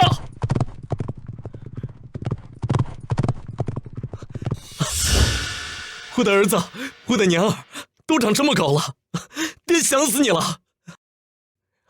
爹，娘子，胭脂，我回来了，终于回来了。你放开！你干什么？放开我！咱们两个已经和离了。什么意思啊？什么和离？我怎么不知道？谁他娘的准和离啊？你自己去问问你娘。总之，咱们两个已经不是夫妻了。娘儿，你娘说的都是真的吗？爹，是真的，是祖母逼娘签了和离书，你们真的已经和离了。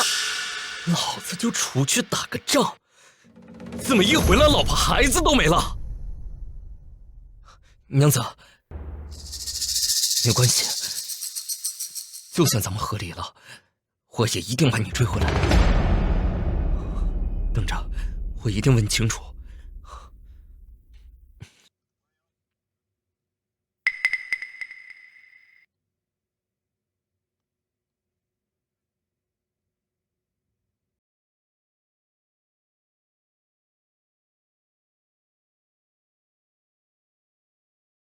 随他去吧。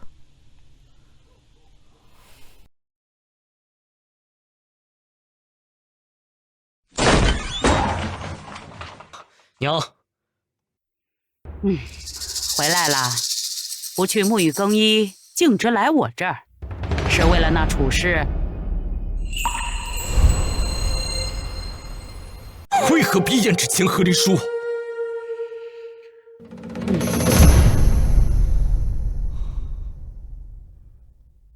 为何？哼，那个农妇除了一张脸还有什么？粗鄙无知，门不当户不对。离了，对齐家，对你都是好事儿。她是我明媒正娶的妻子，是年儿的娘。妻子？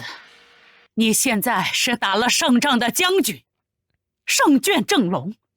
你的妻子须得是配得上你的身份，能助你仕途的人。玉瑶自幼与你相识，一直倾心于你，那才是良配。我对公主并无非分之想。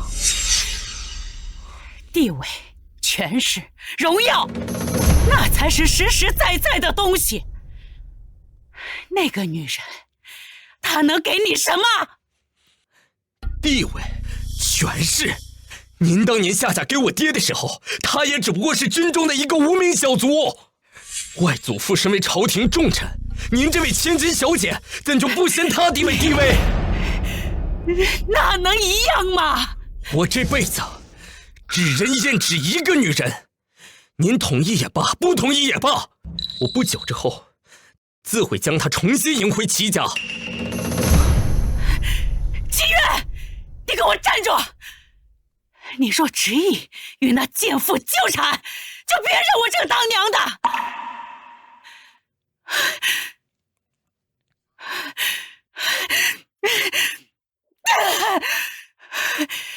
楚胭脂，你这个贱女人，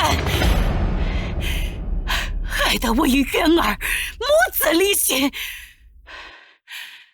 我就不信我除不掉你了。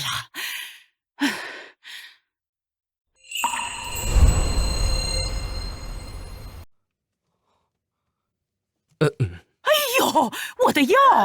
哎呦，大娘，对不住，我再给您重包一份啊。爹，啊，我在军中也倒些草药敷上啊，我帮你啊。哎呦，齐将军，您还是歇着吧。爹，您要追我娘，您就去岗山村，来广济堂干什么呀？我去了，你娘根本就不见我，他见着我扛着锄头就往玉米地里跑，所以就先想来你这儿看看情况。哎，我儿子真厉害，成了小神医了，真不愧是我儿子。您是不是在我娘那块儿碰钉子了？哎，还真被你小子给说中了。金银首饰、绫罗绸缎，挨个送了个遍，他全给我退回来了。我在院门口待着，他连门都不给我开一下。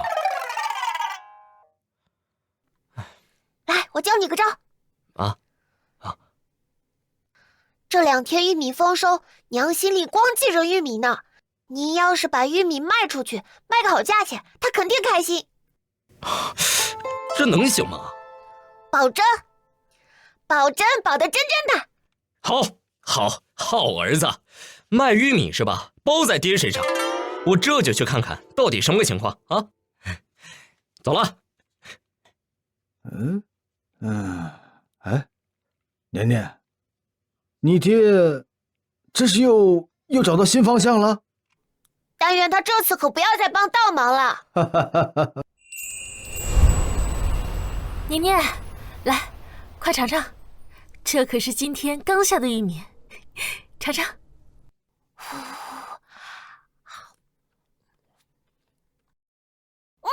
真甜，娘种的玉米真好吃。对了，娘，今天爹有没有去找你啊？去了，别提了。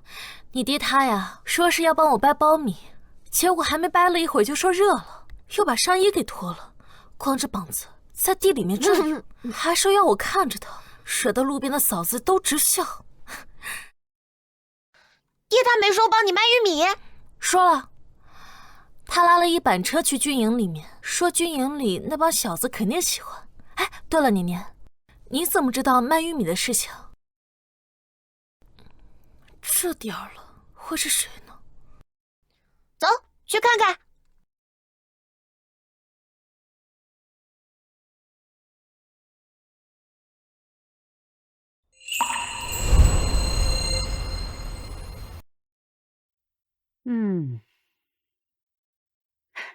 哟，正吃饭呢。巧了，想着你们母子2人过日子，平日里吃的肯定简单，特意来给你们添个菜。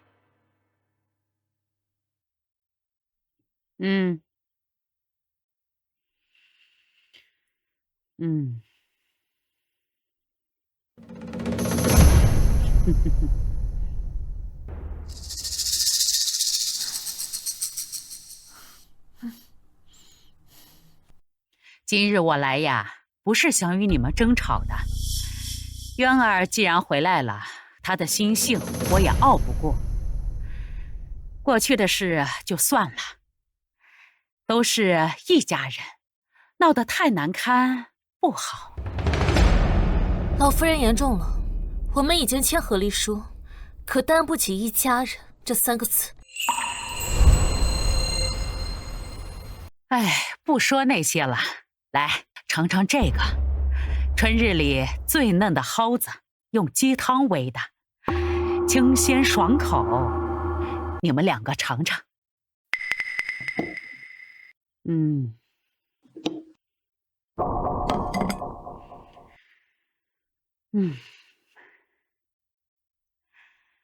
还有这酒是府里藏的佳酿，你也尝尝。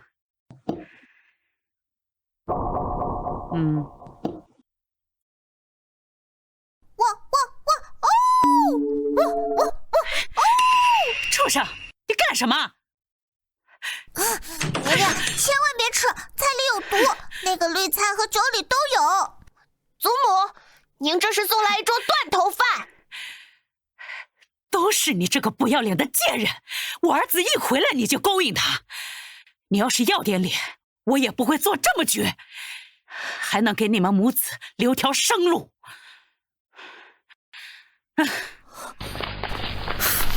你们干什么？放开！娘，你放开我！放开我！你们要干什么？老夫人，你疯了！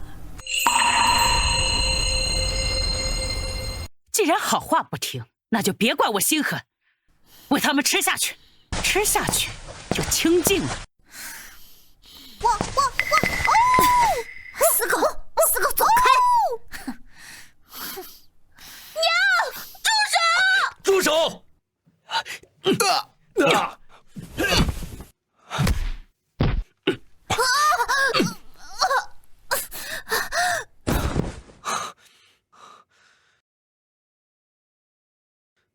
娘，您这是要做什么？渊儿，你怎么突然？爹，祖母她要毒死我们！之前趁娘病重的时候，她就想放火烧死我们，现在又要毒死我们！你胡说什么？那场火就是个意外！我没有胡说，那天晚上我亲耳在门外听到的。祖母说要放火烧死我和娘，所以我和娘才逃出来的。将军饶命！将军饶命！都是老夫人指使的，奴婢不敢违抗啊！娘，年年说的都是真的吗？他可是你亲孙子。是我安排的又怎样？我这么做都是为了让你能安心的迎娶公主。你父亲走后，我一个人撑起这个家，你就不能体谅我的不易吗？体谅你为了一个外人就要杀死我的妻子，烧死我的儿子，他们是我的血亲，我的命。唉，娘，您知道吗？前些日子，在齐府做过事的下人的亲属找到了我。找你做什么？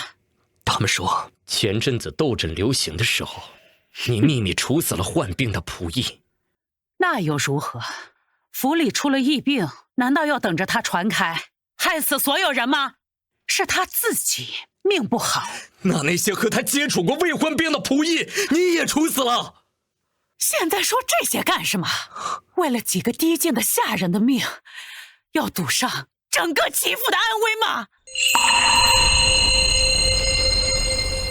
要赌上整个齐府的安危吗？好，既然娘觉得自己没错，那正好，那些苦主正打算联名将此事告上官府，要为枉死之人讨一个说法。娘，那儿子就不插手了。您方才那番道理，去同府尹讲吧。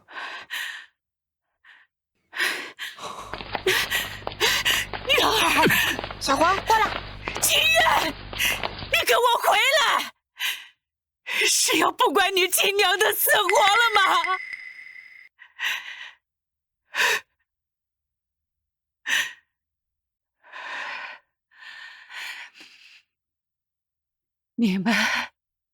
你们也觉得是我做错了吗？啊！说话呀！我这么做可都是为了整个齐家。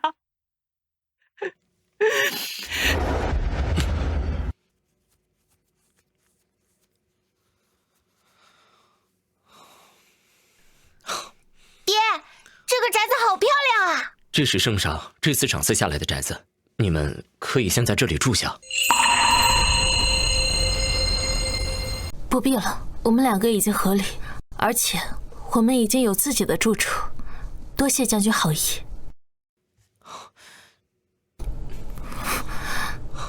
胭脂，就让我补偿你们吧。我知道我在外打仗这些年，让你们在府里受了很多委屈。我压根儿就不想和你，也不想娶什么公主，更没想过要和你分开。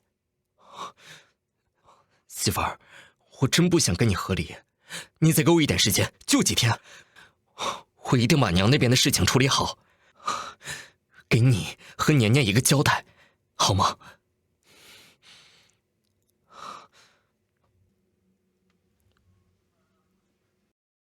对了，爹，你今天不是拉了一袋玉米去军营了吗？怎么样？这些兵哥哥们喜欢吃吗？对，是拉了一袋玉米去军营啊。他们在吃玉米，吃的可开心了，在军营里可是大受欢迎，吃了比粒米饭还得劲儿呢。而且啊，军需官吃了之后，当即就拍板说还要预定，要订1000斤呢。1000斤，这么多？那玉米当真这么受欢迎？真的，真的，谁吃谁夸。而且啊，我打算把此事禀于圣上呢。圣上？胭脂，你明天就随我去进宫面见皇上吧。这个玉米的事情，你最是清楚，而且你来向圣上说明，最合适不过。娘，您就去吧，有圣上肯定，这玉米一定能卖出好价钱的。不过神山脚下的玉米有限，明年大家一起种，一定能种出更多玉米的。好，我去。好，那我们仨明天一起进宫面见皇上。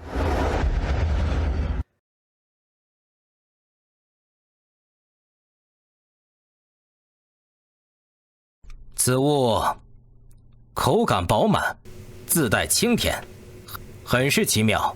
祈愿，你说此物叫玉米？回陛下，正是。啊，那是谁发现的？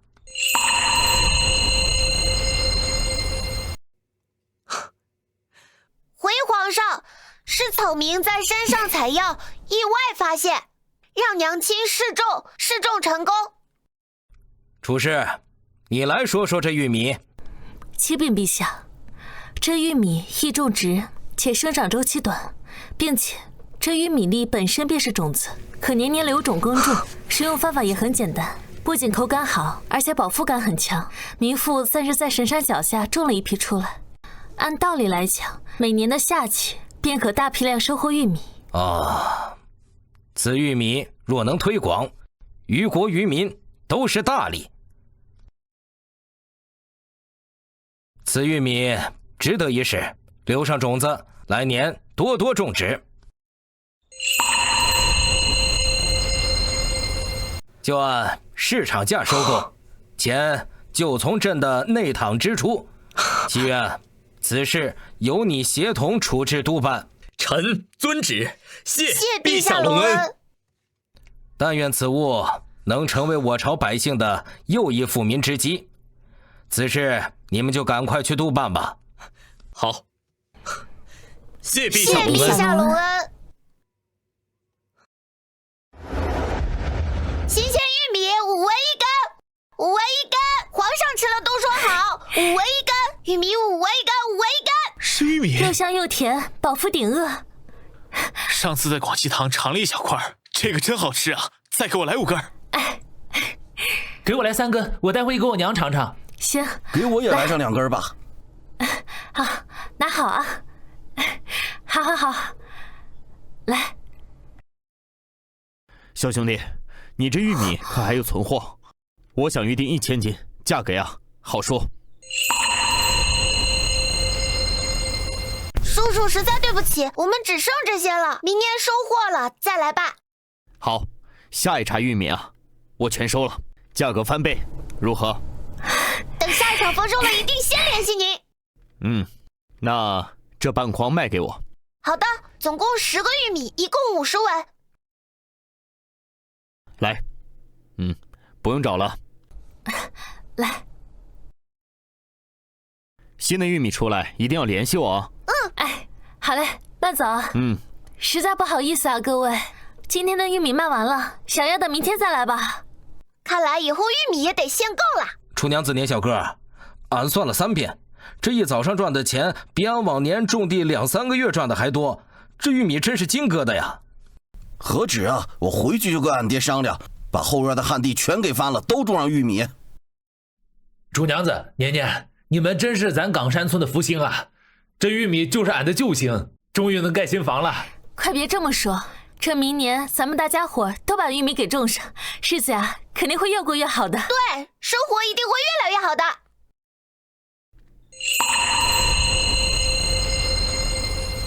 越赚越多，以后咱岗山村就叫玉米村，让其他村都羡慕去。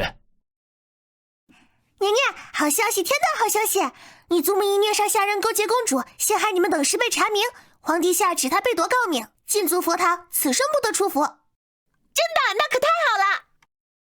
娘，太好了，我们以后终于不用再担惊受怕了。是啊，年年，咱们娘俩的好日子终于要来了。好日子到了，我们岗山村的好日子到了。7年，楚燕芷上前听风。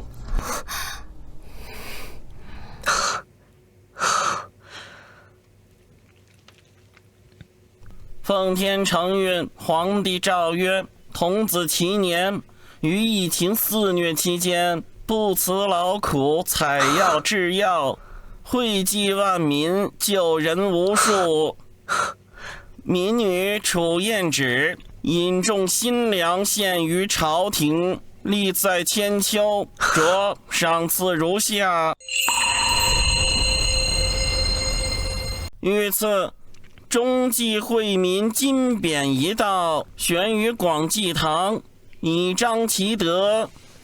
另赏黄金1000两，京郊良田百顷，府邸一座，以酬其劳。特封7年为御前医童，赐其出入宫禁之权，可随侍太医学习。准其入宫议事，授楚燕芷为农事女官，各州府农官，须协助其侍种玉米，广布天下，以丰国库，以保万民。钦此。草民皆旨，谢皇上隆恩，万岁万岁万万岁！望尔等不负朕望，继续秉持初心，造福百姓。平身吧。谨遵圣谕。娘，爹说给你准备了惊喜。这是燕芷，希望你喜欢。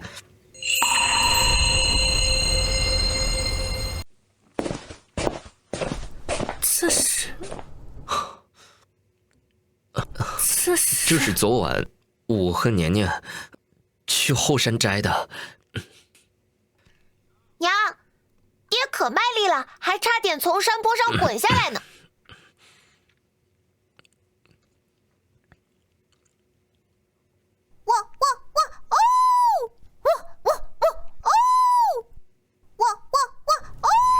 谢谢你啊，小黄。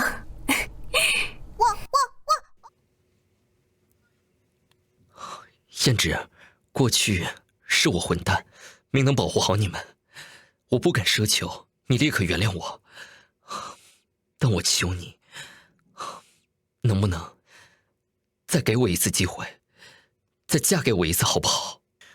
我一定不会再让你和年年受到任何人的伤害，我会做一个好丈夫，一个好父亲。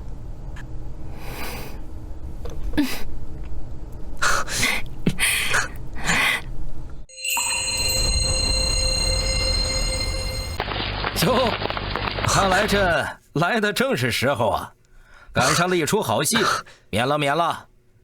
这本来是要给你2人下旨成婚的，可是齐爱卿死活不让，说他要凭自己的本事把媳妇儿给追回来。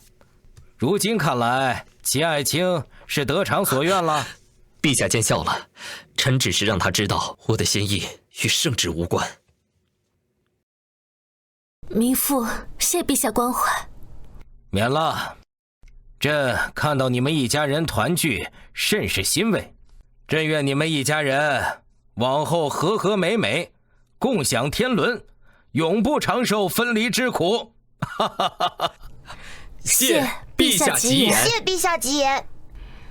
我们一家果如圣上所言，和和美美，平平安安的度过了这平凡又精彩的一生。